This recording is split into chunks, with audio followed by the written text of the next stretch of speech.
మొన్న చూసినట్లయితే కూటమి ప్రభుత్వం చంద్రబాబు నాయుడు గారు బిల్ గేట్స్ ని మన ఆంధ్రాకి తీసుకుని రావడం జరిగింది. ఎలా అనిపిస్తుంది సార్? మన ఆంధ్రప్రదేశ్ ఎలాగా ఫీల్ అవుతున్నారు? స్వర్ణాంధ్రప్రదేశ్ గా తయారవుతుంది ఇప్పుడు ఆంధ్రప్రదేశ్.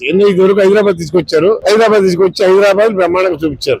ఎగైన్ మళ్ళీ ఇప్పుడు వచ్చి ఆంధ్రప్రదేశ్ విభజించబడింది కనుక విభజన జరిగిన తర్వాత మళ్ళీ బిల్ గేట్స్ రావడం అంటే అది మన అదృష్టం. యూత్ అందరికి మంచి మార్గదర్శకంగా అవుతుంది. అందుచేత అందరూ కూడా చాలా సుఖపడతారు. ఉద్యోగాలు ఇంటి దగ్గర ఉద్యోగం ఉంటుంది వాళ్ళకి. అది ముఖ్యంగా నారా లోకేష్ గారి పనితీరు అనేది ఏ విధంగా ఉంది? గత ఐటీ మినిస్టర్ తో పోలిస్తే మార్పు ఇప్పుడు ఐటీ మినిస్టర్ గా ఉన్నాం లోకేష్ బాబు చాలా అదృష్టం నాకు.